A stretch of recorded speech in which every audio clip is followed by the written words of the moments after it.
अस्सलाम वालेकुम बच्चों, आज हम साइंस का यूनिट 1A स्टार्ट करने लगे हैं जिसका टाइटल है characteristics and life processes of living organisms. Now we are moving to the topic different body organs. Organ क्या होते हैं? उज़ू। ठीक है, ऑर्गन एक्चुअली छोटे छोटे बॉडी के पार्ट्स होते हैं जो कि अपना स्पेसिफिक फंक्शन परफॉर्म करते हैं। Bodies of animals are made up of many organs. मुख्तलिफ जानवरों की जो जिस्म है वो बहुत सारे ऑर्गन से मिलकर बने हुए होते हैं। All of this organs work together. ये जितने भी निज़ाम हैं, ये जितने भी अज़ू हैं, ये एक दूसरे से मिलकर काम करते हैं। Some are external, for example skin, hand, legs, mouth etcetera which we see. ये वो सारे ऑर्गन्स हैं जिनको हम देख सकते हैं। Others are internal, for example heart, lung, kidney etcetera. कुछ बाकी जो हैं वो जिस्म के अंदर होते हैं। फॉर एग्जाम्पल मिसाल के तौर पर दिल, फेफड़े और गुर्दे। ठीक है, we can not see them, हम इनको नहीं देख सकते। Each organ perform a specific function. हर एक ऑर्गन ने अपना खास काम करना है बॉडी के अंदर। The major organ in an animal body are as follow. अब हमें वो जो मुख्तलिफ ज़रूरी ऑर्गन्स हैं हमारी बॉडी के, उनके बारे में कुछ डिटेल्स बताने लगे हैं। The first one is the heart. Heart क्या है? दिल। It is a pumping organ. ये जो है एक पंपिंग ऑर्गन है जिसका काम है पंप करना। जिस तरह आपका वाटर पंप होता है, वो पानी को खींचता है और दूसरी साइड पे फेंक देता है, जस्ट लाइक अ वाटर पंप हमारा हार्ट भी काम करता है। It circulates blood through out the body. इसका काम क्या है? हमारे खून को पूरे जिस्म तक पहुंचाना। Carrying nutrients and oxygen with it. इस खून के अंदर ऑक्सीजन भी मौजूद होती है और न्यूट्रिएंट्स भी मौजूद होते हैं। ठीक है, हमारे दिल का काम क्या है? उस खून को जिसके अंदर ऑक्सीजन भी हो और न्यूट्रिएंट्स भी हो, जिस्म के तमाम हिस्सों तक पहुंचाना। It is located under the rib cage. ये कहाँ पर मौजूद होता है? हमारे जिस्म के अंदर जो पसलियों का ढांचा है। ठीक है, रिब केज क्या है? पसलियों का ढांचा। पसलियाँ हमारी जो हैं उनके अंदर, उनके पीछे मौजूद होता है, उनके नीचे मौजूद होता है। Between the lungs slightly towards the left. ठीक है, हमारे जो फेफड़े हैं उनके दरमियान में और थोड़ा सा लेफ्ट साइड पे, बॉडी की लेफ्ट साइड पे। It is the most important part और ये हमारे जिस्म का सबसे अहम हिस्सा है। Okay, now the second one is lungs. Lungs क्या है? फेफड़े। They help us breathing. इनका काम यह है कि ये हमें सांस लेने में मदद देते हैं। When we breathe we take in oxygen from the air around us. जब हमने सांस लेना है तो हम हमारे इर्द गिर्द जो हवा है उसमें मौजूद ऑक्सीजन को अपने जिस्म के अंदर ले जाते हैं। This air reaches our lung. ये जो हवा हमारे जिस्म के अंदर गई है ये हमारे फेफड़ों तक जाएगी। ठीक है, the exchange of oxygen between blood and air take place in the lungs. और फिर हमारा जो खून है और हवा है उनके दरमियान ऑक्सीजन का तबादला होगा, यानी हवा के अंदर जो ऑक्सीजन थी वो हमारे खून में शामिल हो जाएगी। कहाँ पर? फेफड़ों के अंदर। The blood then distribute this oxygen to all parts of the body. फिर ये जो खून है जिसको दिल ने पंप करना था, ठीक है, दिल इसको पंप करेगा और ये जिस्म के तमाम हिस्सों तक पहुँच जाएगी ऑक्सीजन को लेकर। Now kidney. What is a kidney? Kidney is just like a filter plant. जिस तरह आपका पानी का फिल्टर होता है ना, जिसका काम होता है पानी को साफ़ करना, इसी तरह किडनी है, इसका काम है हमारे ब्लड को साफ़ करना, ब्लड के अंदर जो वेस्ट मटेरियल है उसको क्लीन करना। The main role of kidney is to excrete all waste material from the body. सबसे बड़ा काम क्या है किडनी का? हमारा जो वेस्ट मटेरियल है बॉडी के अंदर उसको बॉडी से निकाल बाहर करना। Okay, they work like a filter. ये बिल्कुल एक फिल्टर की तरह काम करते हैं। The clean blood and waste material come out of the body in the form of urine. ये क्या करते हैं? ये हमारे ब्लड को क्लीन करते हैं, साफ़ करते हैं और जितना भी वेस्ट मटेरियल जो ब्लड के अंदर मौजूद था उसको खींचते हैं ब्लड से। ठीक है, और उसको फिर बॉडी से बाहर निकाल देते हैं यूरिन की सूरत में। Okay, now what is a stomach. Stomach क्या है? स्टोमच हमारा निज़ाम इंहज़ाम, जो खुराक का निज़ाम है उसका सबसे बुनियादी हिस्सा है। The stomach digest the food we eat. जो भी हमने खुराक खानी है वो हमारे मैदे ने हजम करनी है। Okay, it breaks the food into small particles by excreting various juices and that help in the digestion of food. इसने क्या करना है? जो खुराक हमने खाई है उसको बहुत छोटे छोटे टुकड़ों में तकसीम करना है। अब ये छोटे टुकड़ों में कैसे तकसीम करेगा? इसके अंदर कुछ जूसेस प्रोड्यूस होते हैं। ठीक है, जूस लाइक मटेरियल्स प्रोड्यूस होते हैं। ये जो जूस लाइक मटेरियल्स होते हैं ये इस खुराक को तोड़ देते हैं। ठीक है, that help in the digestion of food. और इस तरह का जो ब्रेकडाउन होता है, तोड़फोड़ होती है खुराक की, उससे हमारी जो खुराक है वो हजम हो जाती है।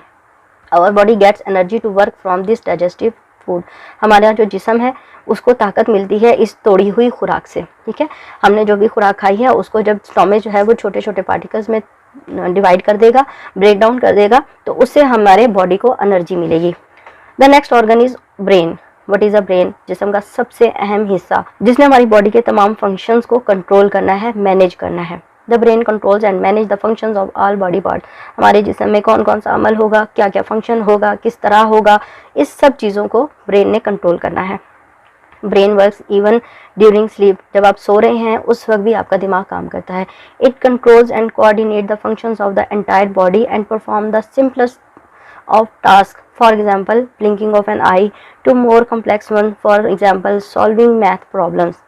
ब्रेन का काम क्या है, इसने हमारी बॉडी के अंदर जितने भी फंक्शंस हैं उनको कंट्रोल भी करना है और कोऑर्डिनेट भी करना है, यानी कि आपका जो निज़ाम में जो आपके तमाम काम हैं वो प्रॉपर तरीके से हों, एक के बाद दूसरा हो, ठीक है, इसको इसने कंट्रोल करना है पूरी बॉडी के. और उसके साथ साथ इसने क्या करना है, इसने जिस्म के बहुत छोटे छोटे कामों को भी संभालना है, जैसे कि आंखें झपकना, ब्लिंकिंग ऑफ आइज, ओके. और इसने बहुत मुश्किल काम भी करने हैं, जैसे कि आपके मैथ के क्वेश्चंस को सॉल्व करना, ये काम भी दिमाग ने ही करना है. The human brain is located inside the head, आपके सर के अंदर ब्रेन मौजूद है, which is protected by a hard bone called the skull, और इसको बाहर से एक सख्त हड्डी ने घेरा हुआ है जिसको हम कहते हैं skull, okay. Now we have to study about another organ that is teeth, हमारे दांत. Food can not be swallowed directly, आप कोई भी बड़ी खुराक करने वाला हो, खाना हो, उसको आप डायरेक्टली स्वेलन नहीं कर सकते, निगल नहीं सकते. It is chew by teeth, आपके दांत पहले उसको चबाते हैं. In human there are 4 different types of teeth, आप एक इंसान के अंदर 4 मुख्तलिफ किस्म के दांत होते हैं. Incisors, cannons, premolars and molar, ठीक है. इंसीजर्स कौन से दांत होते हैं, जिनकी थोड़ी सी शार्पन सी शेप होती है, थोड़े से तेज़ होते हैं, अपने किनारों से थोड़ा सा शार्प होते हैं. And are use to bite and cut food, और इनका काम क्या होता है, बाइट करना. जब आप किसी चीज़ को, फॉर एग्जांपल आप एप्पल खाते हैं, आप उसको पहले बाइट करते हैं. एंड देन कट फूड, पहले उसके बाद उसको कट करना. Of all teeth canines have the sharpest pointed edge, जो कैनन्स है इनका जो किनारा है वो बाकी चारों टीथ की टाइप से सबसे ज़्यादा शार्प होता है. They are use for tearing food, और इनका काम क्या है, चीज़ को चीरना, जो आपकी खुराक है उसको चीरना. Then the other type is premolar. What are the premolars? Premolars have a flat surface. इनकी जो सरफेस है वो ऊपर से थोड़ी सी फ्लैट होती है. And are used to tear and crush food, और इनका काम भी ये है कि जो आपने खुराक लेनी है मुंह के अंदर उसको ये तोड़ेंगे और या उसको फिर क्रश करेंगे, ठीक है, उसको ग्राइंड करेंगे. Molar have a large flat surface, और इनका ये जो मोलर है इनका जो सरफेस एरिया है, आप आम जबान में इनको दाढ़ें कहते हैं, ठीक है. ये फ्लैट होती हैं सरफेस में, और इनका काम क्या है, इनका सबसे मेन काम क्या है, ग्राइंड करना. ये जो भी खुराक मोलर या जो भी खुराक इंसीजर, कैनर और प्री मोलर ने बाइट करके या कट करके मुंह के अंदर ले ली है, उसको अब ग्राइंड करना और टेयर करना और छोटे छोटे पीसेस में क्रश करना, ये काम किसका है, मोलर्स का है, okay. Now we have N other activity. In this activity we have to put the organ name according to their function. Functions की बेस पर हमने यहाँ पर उनके ऑर्गन्स को पहचानना है. First one is break food into fine particles. कौन सा ऑर्गन है जो फाइन पार्टिकल्स में फूड को डिवाइड कर देता है, stomach. Second one is chew and tear food. वो कौन सा ऑर्गन है जिसने चबाना है और खुराक को छोटे हिस्सों में तकसीम करना है, that is teeth. The organ which has to filter the blood, जिसने खून को साफ करना है, that is kidney. The organ which have to circulate the blood, जिसने पूरे जिस्म को खून सप्लाई करना है, खून पहुंचाना है, वो कौन सा ऑर्गन है, heart. The next one exchange gases. कौन सा ऑर्गन है जो गैसेस को एक्सचेंज करता है, that is lungs. The last one is coordinate body functions. वो कौन सा ऑर्गन है जिसने बॉडी के तमाम फंक्शंस को कोऑर्डिनेट करना है, that is brain, okay. Now we have N other activity. Write down the name of 5 senses and the sense organs related to them. आपने 5 सेंसेस के नाम लिखने हैं और वो ऑर्गन्स भी लिखने हैं जो उन सेंसेस को परफॉर्म करते हैं, okay. Number 1 sense is hearing, that is done by ear, okay. हम सुनते हैं कानों की मदद से. Second one is seeing something by eyes, आप आंखों की मदद से देखते हैं. Third one is testing the things, that is done by tongue, आप जुबान की मदद से चीज़ों का टेस्ट महसूस करते हैं. Fourth one is smelling, that is done by nose, नाक की मदद से आप स्मेल करते हैं चीज़ों को. फिफ्थ वन इज टचिंग और सेंसिंग समथिंग, ठीक है, that is done by skin, आपकी स्किन की मदद से आपको यह एहसास होता है कि कोई चीज़ आपको टच की है. We have N other activity. इसमें आपने जो टीथ की टाइप्स हैं इनको आइडेंटिफाई करना है और फिर उनके यहाँ पर नाम लेबल करने हैं, okay. I have completed this activity for you. These teeth are canines, these are incisors, these are molars, and the other ones before molars are premolars. Now the next topic is bones and muscles. In the human body, human have endoskeleton consist of bones and muscles. इंसान के जिस्म के अंदर अंदरूनी ढांचा होता है जिसके अंदर हड्डियां और मसल्स मौजूद होते हैं। ठीक है, मसल्स क्या होते हैं? हमारी हड्डियों के ऊपर जितना भी गोश्त है ये एक्चुअली मसल्स होते हैं। Bones, it is hard tissue that make the skeleton in vertebrates. ठीक है, वर्टिब्रेट्स के अंदर जो ढांचा है वो किससे मिलकर बना हुआ है? इन सख्त किस्म की टिश्यूज से मिलकर बना हुआ है जिन्हें हम बोन्स कहते हैं। It protect the body organs, produce blood cells, provide support and shape to the body and enable them to move. ये जो बोन्स हैं इनका काम क्या है? सबसे पहले तो ये बॉडी को प्रोटेक्ट करती हैं, बॉडी के अंदर जितने ऑर्गन्स हैं उनको प्रोटेक्ट करती हैं। ब्लड सेल्स हमारी बोन्स के अंदर प्रोड्यूस होते हैं, ये हमारी बॉडी को सपोर्ट देती हैं और शेप देती हैं, यानी जो हमारा स्ट्रक्चर है, हम सीधे खड़े हैं, ये हमारी बोन्स ही हैं जिनकी वजह से हमारी एक बॉडी की शेप है और ये हमें एक जगह से दूसरी जगह मूव करने के काबिल बनाती हैं। नीचे आपको कुछ मुख्तलिफ किस्म की बोन्स जो हमारी बॉडी के अंदर मौजूद हैं उनकी स्ट्रक्चर्स दिखाए गए हैं। सबसे पहले आपको दिखाया गया है skull bone. This is a skull bone, ये हमारी खोपड़ी की हड्डी है जिसके अंदर दिमाग मौजूद होता है। दीज आर द रिब्स, ये हमारी पसलियों का जाल है जिसके अंदर हमारा दिल भी है, फेफड़े भी हैं, स्टोमच भी है। ठीक है, ये हमारी बैकबोन है जिसे हम रीढ़ की हड्डी भी कहते हैं। ठीक है, और ये हमारे हैंड की बोन्स हैं। ठीक है, हाथों की जो हमारी हड्डियां हैं वो इस तरह की होती हैं। Our next topic is muscles. It is the bundle of fibrous tissues that has ability to contract. आम ज़बान में हम इनको पट्टे भी कहते हैं। इनके अंदर खसूसियत होती है कि ये सिकुड़ सकते हैं और फैल सकते हैं, यानी कि कॉन्ट्रैक्ट कर सकते हैं और रिलैक्स कर सकते हैं। इनकी कॉन्ट्रैक्शन और रिलैक्सेशन की वजह से ये बॉडी के अंदर मुख्तलिफ फंक्शंस परफॉर्म करते हैं। फॉर एग्ज़ाम्पल, जो मसल्स बोन के साथ अटैच हैं वो कॉन्ट्रैक्ट करेंगे तो वो बोन को अपनी तरफ खींच लेंगे, एक साइड पे खींचेंगे और उसकी सूरत में वो जो बॉडी ऑर्गन है वो मूवमेंट करेगा। ओके, मसल्स 3 तरह के होते हैं, स्मूथ मसल्स, स्केलेटल मसल्स और कार्डियक मसल्स। स्मूथ मसल्स वो मसल्स होते हैं जो हमारे मुख्तलिफ ऑर्गन्स के अंदर मौजूद होते हैं। फॉर एग्जांपल, हमारी ब्लड वेसल्स में मौजूद होते हैं, हमारी एलिमेंट्री कनाल जो खुराकी नालियां हैं, ठीक है, स्मॉल इंटेस्टाइन या लार्ज इंटेस्टाइन उसके अंदर होते हैं, या हमारी यूटर के अंदर होते हैं, जो पेशाब की नाली है उसके अंदर होते हैं। ठीक है, जो स्केलेटल मसल्स हैं ये वो मसल्स हैं जो बोन्स के साथ अटैच होते हैं। ठीक है, जो हमारी बॉडी का स्ट्रक्चर बनाने में मदद देते हैं और बोन्स को मूव करने में उनकी हेल्प करते हैं। थर्ड कैटेगरी है कार्डिक मसल। कार्डिक मसल्स दिल में मौजूद मसल्स होते हैं जो दिल की दीवारें बनाते हैं, यानी कि दिल का जो स्ट्रक्चर है वो कार्डिक मसल से मिलकर बना हुआ होता है। Types of muscles, there are 3 types of muscles. Muscle की 3 अकसाम हैं। Smooth muscles, these muscles have a very smooth uniform appearance when observed under a microscope। In muscles को जब माइक्रोस्कोप के नीचे देखा जाता है तो ये आपको बिल्कुल स्मूथ नज़र आते हैं, अपीयरेंस में देखने में बिल्कुल सीधे और तरीके से बने हुए नज़र आएंगे। ठीक है, they are found in blood vessels, alimentary canal and ureter. ये आपको कहाँ कहाँ मिलते हैं? तमाम बॉडी ऑर्गन्स में जो अपना प्रॉपर फंक्शन परफॉर्म कर रही होती हैं, जैसे कि खून की नालियाँ हैं, खुराक की नालियाँ हैं और पेशाब की नाली है। ठीक है, उसके बाद आता है स्केलेटल मसल्स। स्केलेटल मसल्स क्या होते हैं? Skeletal muscles work with our bones to give us strength. Skeletal muscle वो मसल हैं जो हमारी हड्डियों के साथ जुड़े हुए होते हैं। ठीक है, इस पिक्चर में आपको एक बाजू की हड्डी दिखाई हुई है, आपका आर्म दिखाया हुआ है, इस आर्म की हड्डी के साथ आप देख रहे हैं ये रेड कलर का आपको मसल्स दिखाए हुए हैं। ठीक है, मसल्स हमेशा पेयर्स की सूरत में काम करते हैं, पेयर्स के फॉर्म में ये एक दो अटैच होते हैं। एक बोन के साथ हमेशा एक पेयर अटैच होता है। जब वन साइड कॉन्ट्रैक्ट करती है तो अदर साइड रिलैक्स करती है, जब ये साइड कॉन्ट्रैक्ट करेगी तो ये साइड रिलैक्स करेगी। ठीक है, इनकी कॉन्ट्रैक्शन और रिलैक्सेशन की वजह से बोन मूव करती है, जो साइड कॉन्ट्रैक्ट होगी वो बोन को अपनी तरफ खींच लेगी। Skeletal muscles are attach to the bone by tendon. Skeletal muscle इस बोन के साथ, ये जो स्केलेटल मसल है ये इस बोन के साथ जिस चीज़ की वजह से जुड़े होंगे उसे हम कहते हैं टेंडन्स। ठीक है, छोटे छोटे धागा नुमा स्ट्रक्चर्स होते हैं जो इस हड्डी को इस स्केलेटन के साथ जोड़ देते हैं। Okay, tendons are thin flexible strings made up of tough tissues. Tendons क्या हैं? पतले से लचकदार धागा।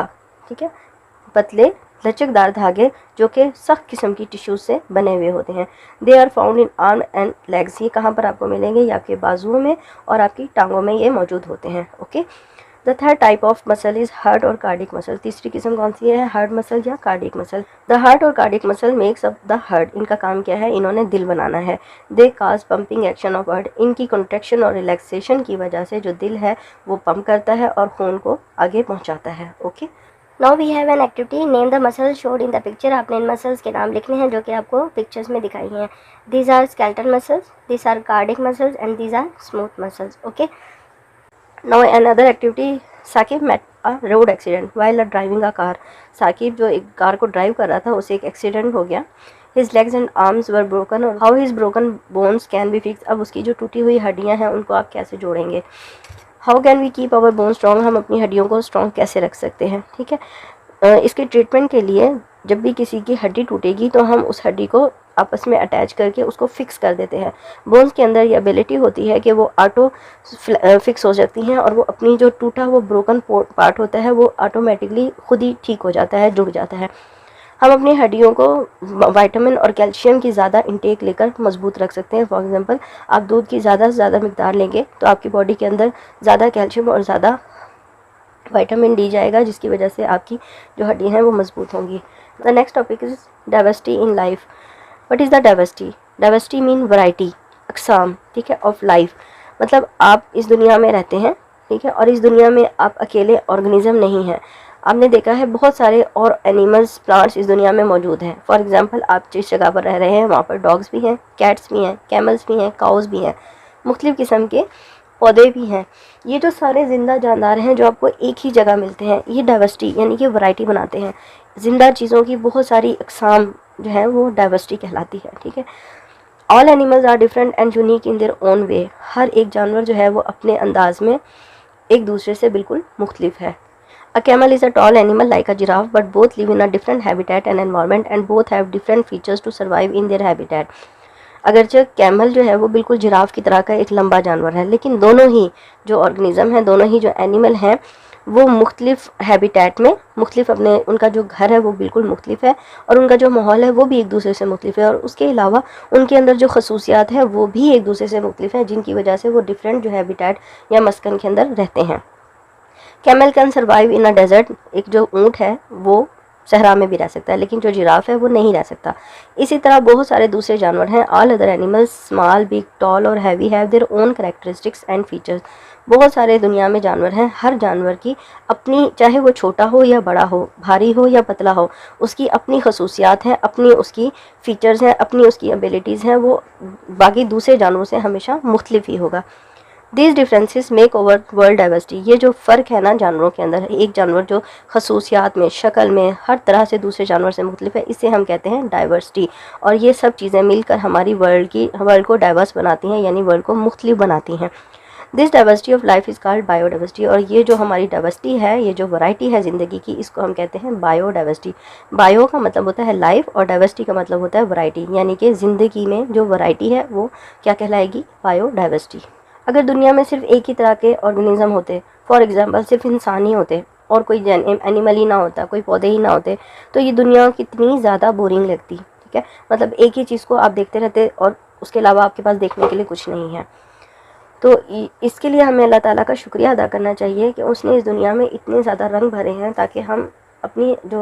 ताकि हम खुश हो सकें। ठीक है, life would be so boring without this diversity. अगर ये डाइवर्सिटी ना हो, ये वैरायटी ना हो लाइफ के अंदर, तो हम कितने ज़्यादा बोर हो जाएं।